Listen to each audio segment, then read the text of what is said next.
ዋንስ ጦርነቱ ከተነሳ በኋላ የኤርትራ መንግስት የሚባል አይኖርም። ይሄን መታወቅ አለበት። ሰበር ዜና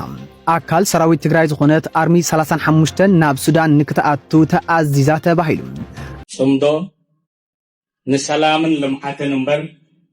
ጽምዶ ንኩናትን ህውከትን ንኻልኦት ንምጽባዕን ንኻልኦት ንምውዳቅን አይኮነን። ዛ ትግራይ መቸም ሌባ ይፈለላ እንዲሁ ዛ ትግራይ ሲ ሌባ ይፈለላ መንግስት ትግራይ ግን መግለጽ ከዓውፂ ሓድሽ መግለጺ መንግስት ትግራይ ትሕዝትኡ ብጣዕሚ ዝገርም እዩ። ሰላም ጥዕና ይብለይ ኣብ ዝተፈላለዩ ኩርናት ዓለም ነዚ ቪድዮ ዝትከታተሉ ዘለኹም ሎሚ ከምቲ ልሙድ ኣብ ማሕበራዊ ሚድያታት ኣዝየማ ዘራርብ ዝበሃሉ ዛዕባታት ሒዘልኩም ቀሪቡ ኣለኹ። እስከ ቪድዮ መጨረሻ ሓቢርኩም ንክትፀንሑ ብኽብሪ ዕድም ባርክስ ነዚ ገዛ ዝሓድሽ ዝኾንኩም ሰብስክራይብ ምግባር ኣይትረስዑም። እስከ ቪድዮ መጨረሻ ሓቢርኩም ንክትፀንሑ ብኽብሪ ዕድም ሰናይ ፃንሒት ዓረር ኮሊስና ለውጥ ከነምፅና ነበናሲ ሰብጠሪፍኒ ኢልካ ክትበኪ እዚ ትቃልሲ ኣብዚ መፅሓፍ ሚድያ ሰብጠሪፍኒ ኢልካ ክትበኪ በስመ አብ ወወልድ ወመንፈስ ቅዱስ ኢየሱስ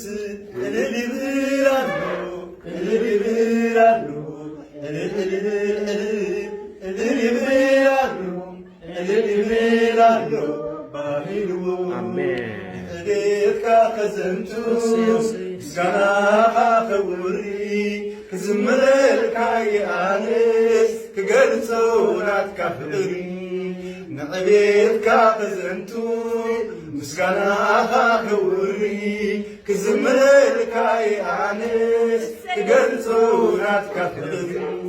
سلازي قبلنا كله مسكنا نسينا مول غربلو مسكنا بعسفن دربن مسكنا يقباني يسوس قويتنا امين سلازي قبلنا كله مسكنا نسينا مول غربلو مسكنا بعسفن دربن مسكنا يقباني يسوس قويتنا امين لسنتين قويتنا ዛ ትግራይ መቸም ሌባ ይፈለላ እንዲሁ ዛ ትግራይ ሲ ሌባ ይፈለላ አይደለ አዲስ አበባ ከፊሉ ፈለግ ሚዲያ ቀሪው በቃ ጽሕሞ እንትን ገይሩ ገለገለ በቃ ሲሉ ከምዚ ገጂፍ ዓብይ ታሪክ ዝሰርሐ ዝመስል ማለት እዩ ሌባ ኣብ ኮምቦልቻ ብደሴ በዚ ሰራዊት ናተዋገእ ንሱ ናብ ስርቅ ተዋፊሩ استبارر بتبو تقومجي مستبارر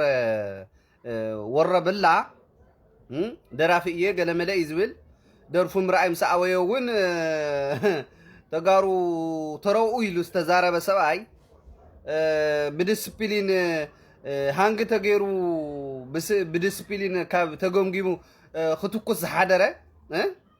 هانج غير مو ليت خزور امدا اولي 10 4 زبال مقله يا 15 سوري او 15 نا 14 زلو قبل يو خزور نازرو هانج تغيروس فقدو انت نارئ معناتي 15 قال مل نارئ غزع مزعته نارئ هانج تغيرو هانج مستغبره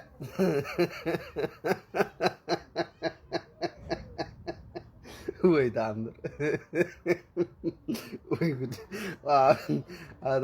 هذا اولي 15 14 زلو كن تعمم زغرم ساق مسبلوا بدحريو ناب غزا خيدو خلاش حيز مصيو ناتكوس حديرو اعنا لنا تكوسه ناب لعنا تكوسه حزب بسمص حديرو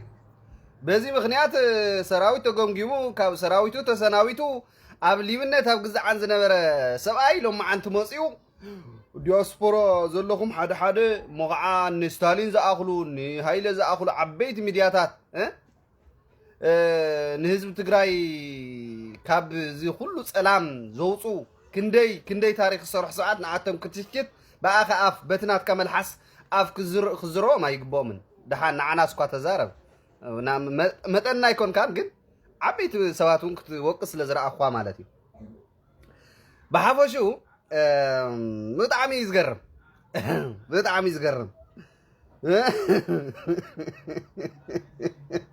نا بايزوي كالسي تفوت تقوين كا كالس مالت كلاش حسكا عب مريت موجا راح يكونن بتاز خالكا يا عقمكا نهزبخا نسراويتخا ندغفت خوينكا السوق قالسي بال ملالوات ناي قالسي انت اجندا اكو تفلط يمسلن نوا ግን ከረዳካ ስለዝደለኸ መውዛሓትኩም ብደገ ዓመጽ ይحدوا አቃ ገለመለ ዝባር ዘርባ ስለዝሆነ ንሕና እኮ ካብ እምነ የተፈጠርና ተረዲካ ካብ እማን ይኮንና አንተ ፈጢርና ንሕና ሲ አው ደቃሓትነና ደቂ እኮና ደቂ ሓውቦና ኣሕዋትና አዶና አቦና ምናአስና ገሌና ደቅና ተረዲካ አለው ተረዲካ ካብ እማን ይኮንና አንተ ፈጢርና ወይስ በቃ ዘረባ ሲንኩም ግደፉ በቃ አበይቲ ቆማ ይኮነን ዋንስ ጦርነቱ ከተነሳ በኋላ የኤርትራ መንግስት የሚባል አይኖርም ይሄን መታወቅ አለበት ሶ ጂኦግራፊውም ይቀየራል ፎር ዛት ማተር መንግስቶች ይቀየራሉ ጂኦግራፊውም ይቀየራል ዝም ብሎ አይነት አይደለም በቀጠናው ማለት ነው ለምሳሌ ያክል በኢትዮጵያና በኤርትራ መካከል ያለው ዲማርኬሽን የለም እኮ እሱም ራሱ ሌላ ችግር ይፈጥራል በኋላ ሌላ ችግር ይፈጥራል ይሄ ይያዛል የኤርትራ መንግስት አይኖርም የኤርትራ መንግስት በማይኖርበት ጊዜ ምንድነው ሊመጣ የሚችል አይኖርም አይኖርም በራሱ ይጠፋል አይኖርም ጦርነት አይደለም እንዴ አሁን እኮ ጦርነት በሚሆንበት ጊዜ ሎክ ደጀንና ፍሮንት የሚባል ነገር የለም በዚህ ዘመን የሚፈጠር ጦርነት ደጀንና ግንባር የሚባል የለውም ሁሉም ግንባር ናቸው ይሄ ማለት ምንድነው አስመራና በባድመ አካባቢ ያለው ግንባር አስመራ ደጀን ሆኖ ባድመ ግንባር ሊሆን አይችልም ሁለቱም ግንባር ናቸው ካርቱም ደጀን ሆኖ አልፋሻ ግንባር አይሆንም ሁሉም አንድ ናቸው ስለዚህ የሚሆነው ነገር ምንድነው መንግስታትም ይቀያየራሉ ጂኦግራፊም የሆነ ያን የሚፈጠር ነገር ይኖራል አሁን ይሄ እዚህ ይሆናል ይሄ እዚህ ይሆናል ብዬ ያን ማድረግ አይችልም ነገር ግን ሪዛልቱ ይሄ ነው ይሄ ግን አያስፈልግም ጽምዶ ከም ትጭርሑኩም ብንጹር አስፊርዎ ዘሎ ጽምዶ ንሰላምን ልምዓትን እምበር ጽምዶ ንኩናትን ህውከትን ንኻልኦት ንምጽባዕን ንምካልኦት ንምውዳቅን አይኮነን እቲ ዕላማ ከምዚ እንተኾይኑ ሓፂር እዩ ማለት ይነውሕ አይከይድን ከምዚ ክቡር አመሓዳሪ ምብራቅ ትግራይ ክብሎ ዝጸንሐ ድማ አሰላልፋ ናይ ሓይልታት ምስ መድረኻት ምስ ግዜ ምስ ኩሉ ዓለማዊ ኩነታት በብእዋኑ ዝቀያየር እኮ እንተኾነ መትከላትን ዝምድና ህዝብታትን ዘይንቅነቅ ዘይቅየር ዘለዓለማዊ እዚ ድማ ምልክት ናቱ እዩ ንሕና ኣብ ዝሓለፈ ክንነብር ኣይንኽእልን ኢና ነቲ ቅድሚ ሕጂ ጽቡቕ ይኹን ሕማቕ እናሓከና ንቅድሚት ክንስኩም ኣይንኽእልን ኢና ንሕና ኣብ ቅድሜና እንታይ ኣሎ ናይ ሰላም ይኹን ናይ ልምዓት ይኹን ናይ ተጻብኦታት ይኹን ብትኦታት ታሪኽና ናይ ሓባር እዩ ዘለናይ እዋን እውን ናይ ሓባር ጽምዶ ኢና ዘለና መጻኢና እውን ናይ ሓባር እዩ ማለት እዩ ስለዚ ብኩናትን ብተጻብኦን ዝመጽእ ምዕባልን ለውጥን ስለዘየለ ከምዚ ክግለጽ ጸንሐ መንግስቲ ኤርትራ ቅድሚ ሕጂ ኣብ ታሪኽ ሰውረ ኤርትራ ንብዙሓት ሓይልታትን ውድባትን ኢትዮጵያ ሓቂፉ ኣብ ዝብጻሕ ከም ዘብጽሐ ስሙድ ታሪኽ እዩ ማለት እዩ ሕጂ ቀደም እንታይ ነይሩ ሕጂ እንታይ ተገይሩ ገለ ዘይኮነሲ ኣብ ቅድሜና እንታይ ኣሎ ብዓብዩ ኣብ ዓብ መድረኽ ስለ ዘለና መጻኢና ድማ ናይ ሓባር ስለ ዝኾነ ጽምዶ ድማ ብንእሽተ ጀሚሩ በብእዋኑ ከመይ ይሕንበብን ይውንጨፍን ከም ዘሎ ንርእዮ ስለ ዘለና ንሕና ሎሚ እውን ከም ቀደምና ከም መትከልና ነቕ ከይበልና ኣብ ጎኒ ህዝብታት ምእንቲ መሰሎም ካብ ጭቆና ነፃ ክወፁ ሓራ ክወፁ ሎሚ እውን ምእንቲ ሰላምን ምእንቲ መትከልን ዝውፈን ህዝብን መንግስትን ከም ዘለናን ኣብ ጎንኩም ከም ዘለናን ደጋጊመ ከረጋግጸልኩም ይደሊ ነዚ ዝገበርኩምና ዕድመ ድማ ክብረት ይሃብኩም ነመስግን ንምምሕዳር ምብራቅ ትግራይ ይኹን ዝወረዳ እዚ ይኹን ንኩሉ ሓፈሻዊ ልዑል ኣኽብሮትን ኣድናቆትን ኣለኒ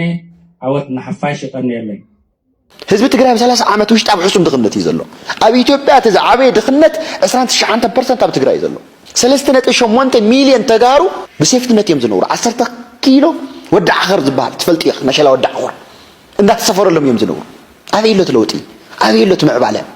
3000 ትምህርት ቤታት ኣብ ዳስ ኣለዋ ማይ የለን ኣብ ሪፖርት ግን 100% ማይ ያሳኺዕና ይብሉ ሓረስታይ ትግራይ ሚልዮነር ኮይኑ ሚልዮነር ሓረስታይ ፈጢርና ይብሉ 245 ሄክታር መሬት ብመስኖ ልሚዕና ይብሉ ትኩኩድ ዝኾነ ናይ ሓሰት ዳተኦም ትግራዋይ ግን ኣብ ስደት ይደሎ መንእሰይ ትግራይ ሕዚ ኣብ የመንን ኣብ ስዑድ ዓረብ ጥራይ 42000 ተጋሩ ከለዉ እንዲያውም ኣብ 2 ዓመት ውሽጢ ትግራዋይ ተጠቂሙ ለኣብነት ኣብ 30 ዓመት ውሽጢ ሕወሓት 150 ኣምቡላንስ ያገዚኣ ኣብ ትግራይ ለውጢ ካብ ልመፅእ ግን 252 ኣምቡላንስ ብሓንቲ መዓልቲ ተባሂሉ 23 መንገዲ ፕሮጀክታት ኣብ ትግራይ ተሰሪሖም ኣብ 2 ዓመት ውሽጢ ንመዳበርያ ድጎም 495 ሚልዮን ቅርሺ ተዋሂቡ መዳበርያ ግን ሕዝቢ ትግራይ ክባር እዩ ምክንያቱ ቅርሺ ባዕሎም እዮም ይጥቀምሉ ቅርሺ ናብ ልዩ ሓይሊ እዮም ዘዝርዎ ናብ ፍሉይ ሓይሊ እዮም ዘዝርዎ ንልዕሊ 27 ዓመታት ውሽጢ ዘይተፈትሐ ናይ ጾሪ ዝተማይ ናይ ከተማ መቐለ ብዚ መንግስቲ ዘይተፈትሑ ክልተ ግዜ በጀቱ በሊዕሞ ሩዋ ሰገን ገዲብና ክንሰርሕና ኢሎም ይኸው ግድብ ተሰሪሑ ማይ የለ ገለ የለ 27 ዓመት ሙሉእ ህዝቢ ከተማ መቐለ ማይ ሰትዩ ኣይፈልጥም ሕዚ ግን 9 ቢልዮን ዶላር ተበጅቱ ገረብ ግባ እናተገደበ ይኸው ን50 ዓመታት ዘገልግል ዓብይ ግድብ ይስራሕሎ እዚ ከየቋርፅ ጥራይ 1.7 ቢልዮን ቅርሺ በዓመቱ ተወሳኺ በጀት ተበጅቱ ይስራሕሎ ብምዕራብ ብ3.9 ቢልዮን ቅርሺ ዓብይ ግድብ ንመስኖ ፕሮጀክት ዝውዕል ይስራሕሎ ኣብ ትግራይ ግን ገብሩ ኣስራት ግድብ ጀሚሩ ነይሩ ሰሪሑ ድሕሪ ገብሩ ኣስራት ኣብ ትግራይ ዝተሰርሐ ግድብ የለን ኣብ የለን ገብሩ ኣስራት ጀሚሮም ነይሮም ትግራይና ብፅፍርና ክንሃንፃ ኢና ኢሎም ብዙሓት ግድባት ክሰርሕ ሓረስታይ ትግራይ ንዓመት 3 ግዜ ከምርት ብምግቢ ውሕስና ዓርሱ ክኽእል ተጀሚሩ ነይሩ ሳርቲ ዝበሃል ፕሮጀክት ድሕሪ ክፍፍል 1993 ግን ገብሩ ኣስራት ምስ ተባረረ ዝነበሩ ናይ ልምዓት ሓሳባት እውን ሓቢሮም እዮም ተባሪሮም ትግራይ ድሕሪኡ ትግራይ ክትለምዕያ ትግራይ እንተልምዒና ተንካልኦት ክልላት ትግራይ ተጠቂማ እያ ክትበሃል ኢሎም ኣቶ መለስ ንትግራይ ቀቢሮማ ንትግራይ ደፊኖማ በላሕቲ ዝኾኑ ሰባት ካብ ትግራይ እናተለቀቁ ናብ ኣዲስ ኣበባ ናብ ካልእ ዓዲ ክሰርሑ ተገይሩ ናይ ልኣቶ ገብሩ ኣስራት ዝነበሩ ናይ ልምዓት ፕሮጀክትታት ክቕበሩ ተገይሩ ኣብ 30 ዓመት ትግራዋይ ተጠቂሙ ትግራዋይ ኮ ለማን እኮ ስፔሻል እንደርታ ኮ ለማን ወፂና እዩ ኣዲስ ኣበባ ለማን ዝበሃል መንዲ ጨርቂ ላዘረል ሸጥ መንዲ ኣብ ኢትዮጵያ ዝረኸሰ ስራሕ ዝሰርሕ መንዲ ትግራዋይ ከመይ ገይሩ 30 ዓመት ትግራዋይ ሓሊፉሉ ክበሃል ከመይ ገይሩ ተጠቂሙ ክበሃል እተን ኣብ ትግራይ ዘለዋ ናይ ትእምት ፋብሪካታት እውን ንዖም እየን ናቶም እየን ካብ መሰቦ ህዝቢ ትግራይ ተጠቂሙ ብ500 ቅርሺ ኩንታል ይትገዝእ ህዝቢ ትግራይ ከም ወርቂ ከም ኣልማዝ ከቢርዎ 2 ወርሒ ሙሉእ ሰልፍ ልሕዝ መሰቦ ገዝእ ሓይሊ ምክልኻል ትግራይ ዝተዋሃበ እዋናዊ ሓበሬታ ዕሱብ ሰራዊት ስርዓት ብልጽግና ምስ ዕጡቃት መሐመድ ሓምዳን ደጋሎን RSF ካብ ዝተፈላለዩ ከባቢታት ብኣስገዳድ ዝኣከቦም ሚሊሻታትን ካልኦት ዕጡቃትን ሒዙ ብዕለት 25 ሓምለ 2018 ዓ.ም ኣብ ዞባ ምዕራብ ትግራይ ብኣንፈት ሸረሪና ኣብ ልዕሊ ሰራዊትና መጠነ ሰፊሕ መጥቃዕቲ ምኽፋቱ ብእዋኑ ብመንግስቲ ትግራይ መግለፂ ከም ዝተዋሃበ ይዝከር ኣብቲ ቦታ ዝነበረ ሰራዊትና ነቲ ብወገን ዕሱብ ሰራዊት ብልጽግና ዝተኸፍተሉ መጥቃዕትታት بمستنكراو جግንነትን ጽንዓትን ተዋጊኡ ብምምካት ኣብ ልዕሊ ዕሱብ ሰራዊትን መሻርክቱን ሰፍ ዘይብል ክሳራ ኣብጽሑን በኣሽሓት ዝቁጸሩ ምውታትን ቁስላትን ብምግባር ካብ ሕሞራ ክሳብ ጎንደር ኣብ ዘለው ትካላት ጥዕና ብውግኣ ዝተጨናነቁሉ ኩነታት ተፈጢሩ እዩ ሕዚ እውን ኣብዚ ከባቢ ዝርከብ ሰራዊትና ነቲ ልሙድ ናይ ዓወትን ጅግንነትን ታሪክ ፈጺሙ ንቐጻሊ ተልእኹኡን ዝበለጸ ዓወት ንምርግጋጽ ቁሞኑን ኣቀማምጡን ኣመዓራርዩ ድሉ ኮይኑ ይርከብ بوغن جنسايداو سرعت بلصقنا نت زغطمو زيغموتن زيتصبيو سعرات نمشفانن زتفالالو ني حاسوتن مدنغاراتن ورتات بمنزاح كلهم ميلاتات بروباغاندا تطقيمو نتن ترف سعرات عوته مزغيو زيفلق سراويتو مورال نمصغانن نحزب ኢትዮጵያን ማህበረሰብ ዓለምን ንምድንጋርን እንዳጻረ ይርከብ ኮይንግና ካብ መጀመርቱ ሞራሉ ዝተሰብረ ሰራዊቱ በተናይ ሓሶት ዓወት ክጽግኖ ከም ዘይኽእል ጋህዱ ኮይነሎም እዚ ከምዚ ኢሉ እናሃለወ እቲ ጀኖሳይዳዊ ስርዓት ብልጽግና ነቲ ካብ መጀመርያ ጀሚሩ ዝሓንጸጾ ህዝቢ ትግራይ ናይ ምጽናት ዕላምኡ ስለ ዘይተሳኸዐ ሕዝውን ሙሉእ ሰራዊቱ ነጽዋርን ኣጓዓዒዙ ኣብ ኩሎም መዋስንቲ ከባቢታት ትግራይ ኣኪብዎም ይርከብ ስለ ዝኾነ ዳግማይ ኩናት ጽንተት ንምጅማር ኣብ ዘኽእሎ ድልውነት ከም ዘሎ በብኸባቢኡ ኣብ መሬት ዝረኣዩ ዘለው ምልክታት መረጋገጺ ሓቅታት እዮም ሕዝውን እንተኾነ ነዝና ጀኖሳይዳዊ ስርዓት ብልጽግና ዕላማን ትልምን ከምቲ ዝሓለፈ ብናይ ህዝብናን ሰራዊትናን ጥሙር ቅልጽም መኪትና ከም ዘፍሸልናዮ ለምውን ነቲ ዳግማይ ኩናት ጽንተት ከኣቱ ዝህንደድ ዘሎ ጄኖሳይዳዊ ስርዓት ብልጽግና ዕላምኡ ንምብርዓን መላእ ህዝብናን ሰራዊት ትግራይን ኣብ ዝለዓለ ሞራልን ድልውነትን ከም ዘሎ ጥራሕ ዘይኮነስ ከምቲ ልሙድ ነቲ ዕሱብ ሰራዊት ስርዓት ብልጽግና ብጅግንነትን ብጽንዓትን ብምድምሳስ ባህግን ድልየትን ኩሎም ደመኛታት ጸላእቶም ኪኑ ህልውንኡ ከም ዘረጋግጽ ንፈታውን ጸላእን ክነፍልጥ ንፈቱ ዘበት ንብሔራዊ ጽንተት ክብርን ሞገስን ንሰማዕታትና ካብ ማእኸል መራርሓ ሓይሊ መንግስቲ ትግራይ ግን መግለጺ ክዓውጽ እዩ ሓድሽ መግለጺ መንግስቲ ትግራይ ትሕዝትኡ ብጣዕሚ ዝገርም እዩ እቲኦም ንሰላም ንምንታይ ኣተው ኤርትራውያን ኢሎም እዮም ዝኽሉ ዓጀውጀው ትርእይዎ ዘለኹም ኣብ ሚድያታት ትግራይ ትረኽብዎ ኣብ ናህና ፔጃት እውን ትረኽብዎ ትማል እውን ሰሪሕናሉ ኢና ሎሚ እውን ትሕዝትኡ ብደንቢ ንህዝቢ ክሰርጽ ስለ ዘለዎ ብቴሌቭዥን ከዓ ብፍላይ ዝከታተለና መንግስቲ ትግራይ ብዛዕባ ናይ ሸረሪና ክገልጽ ከሎ RSF ከም ተሓወሰ ናይ ሱዳን ዓማጽ ሓይሊ ፀረ ህዝብን መንግስትን ሱዳን ዝኸር ዘሎ ሓይሊ ከም ዝተሓወሰ ኣብ ሸረሪና RSFን ANDFን ናይ ኢትዮጵያ ሰራዊትን ናይ RSF ሰራዊትን ሓቢሮም ኣብ ምዕራብ ትግራይ ብኣንፈት ሸረሪና ውግእ ከም ዝኸፈቱ ዕጡቃት ተኸባብ እውን ኣገዲዶም እእትዮም ከም ዝነበሩ ብልጽግና አለን ዝብሎ ሓይሊ አለን ዝብሎ ጽዋር ከም ዝእተወ ንጎ ጀሚሩ ወጋሕታ ጀሚሩ እስካብ ኣጋምሸት ዝጸንሐ ተደጋጋም መጥቃዕቲ ይገብር ከም ዝነበረ ሓይሊ ምድርን ሓይሊ ኣየርን ከም ተጠቀመ ዕሱብ ሰራዊት ጸላይ ንምርኣዩ ብዝዝግንን ይዝብል መግለጽ ባዕሉ ምናልባሽ ክንበበልኩም እንተኮይኑ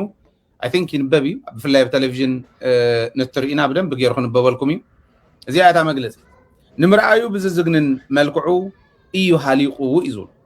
ሰራዊት ጸላይ ተወዲ ንምርኣዩ ብዝዝግንን መንገዲ ተወዲ ስለዚ እዚ ይብል እና ተካላት ጥዕና ምዕራብ ትግራይን ጎንደርን ከባቢኡን ብውጋኣት ናይ ብልጽግና ዓብለቕለቕ ኢለን ከም ምዃነን እውን ይገልጽ መግለጺ ምድንጋጽ ስለ ዝተፈጠረ ኣብቲ ከባቢ ኣብ ምዕራብ ትግራይ እውን ምድንጋጽ ተፈጢሩ ተን ተካላት ጥዕና ብሙሉአን ብቁሱል ክመልኣ ከለዋ ምድንጋጽ ተፈጢሩ ኣብቲ ከባቢ ዝነበሩ ሰራዊት ምህዳም ጀሚሮም ንሕና እውን ሕሊፍናልኩም ነርና ኢና ምህዳም እዮም ጀሚሮም ኣብቲ ከባቢ ዝነበሩ ዘይኣተው ዝነበሩ ምህዳም ጀሚሮም ብረቶም እንዳደርበዩ ምህዳም ጀሚሮም መኪና ጠጠው በላስ ከዓ ምባል በፂሖም እዮም ኣምቡላንስ ዘይከኣልኦም እተን ጠጠው ዝበላ መኻይን ከዓ يغني موتي ያው ጀነራል ዘውዱ ኪሮስ ይባሃል ካብ ትግራይ ሓይሊ ሰላም ብዙሕ ስለልተ ጠያቀ ብዙሕ ወዛረብ ይደልን ግን ትኩረት ክግበረለን ምላሽ እውን ክወሃበን ኣለዎ ኢለ ዝሓስክዎን ሕቶታት ኣለዋኒ ሓደ እቲ ናይ ምዕራብ ትግራይን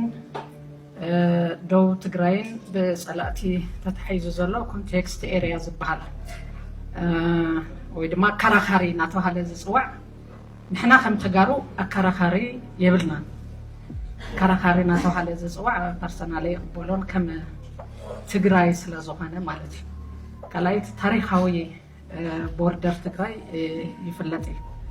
ስለዚ ኣከራኻሪ ኢልና ዘይንፅውዑ ቶም ጸላእትን ቶም ወረርትን ከምኡ ተወሉ ብዙሕ ግዜ ድማ ኤንጂኦታት እውን ኣከራኻሪ ንብለውን ስለ ዝፅውዕዎ እዚ ብኡኡ ተዝእረም ደስ ይብለኒ ካብ ሓሊፉ ቶም ሓደ ንቃለሰሎም ዕላማታት ሓደ እቲ ግዝኣታዊ ሓድነት ትግራይ ምርግጋፅ እዩ ስለዚ ዝተወረረ መሬትና ክነምልስ ኢና ንቃለስ ዘለና እዚ ክንቃለስ እንተለና ሕገ መንግስታዊ ብዝኾነ መንገዲ ክትግበር ኣለዎ ይብል ውዕል ፕሪቶሪያ ሕገ መንግስታዊ ክበሃል እንተሎ ያው እታ ዝነበረት ሕገ መንግስቲ ዝፈልጣ ትግራይ ምምላስ ዝብል እዚ ሕጋዊ እዩ ኢልና ንወስድ ኣብዚ ግን ዝለዓሉ ስግኣታት ኣለዉ ብሓደ ገፅ በቲ ሕገ መንግስቲ ክንብል እንተለና እታ ዝነበረት ትግራይ ምምላስ ማለት እዩ ናብ ንቡር ምምላስ بخالي جاز كعا بريفرندم يودع زلون السون حق من قستوي أوزي نسبهم سجعات تنتايم توم سجعات كما إنا كنفتحهم زبل قلت بزخنا من قدي أنت زغمت كل أي كل جزء زي العل بزح جزء استفعل عليهم مدرحات الأيجن أفتوع البريتوريا ون قولي هو زي تقمته حد مدرحات خمزي كنا ما يتنتلنا ون بزح جزء زي العل بوردرنا مس إيرترا زواسنا وسنات كلنا خم نفلتو الأرجرس بعد ما أخذ الجبارة كراخاري ويدما بزح ناوطرنا تون زاتينا بزحون واجاز خفرنا له قالو حزون بإرترا توري روزلو مريتنا صفحي زيون أو قمتيات بزح جزء يلعن المعركة تجراي دو تجراي يلعن إرترا وري راتو زلا مريتنا أفتوع البريتوريا كم يجرى كم اللسك خلالله وعلى أرجرس بعد ما إرترا كبن طلو نعنا ونزحبنا مريتنا كاب إرترا نبت جرايز متس مالتي زعوا السوق انت العيلة يفلت نمنت أي زي العل زبل حطوا لني حزبون انتقنا ملئت تجراي كن ملس عند حركينا زوريا ملش ناي تاريخ أو بوردر تجراي وسن تجراي ما أخذ زجرة جزء أو حد نتكلم لنا صينا أنا حد جاف طرح نخدو له زي هنا مولو 360 دقري ناي تجراي وسن كخبر له إلى سنة الأمنيو زي كما يخم تري وفتوع البريتوريا كما يو ملاش رخيو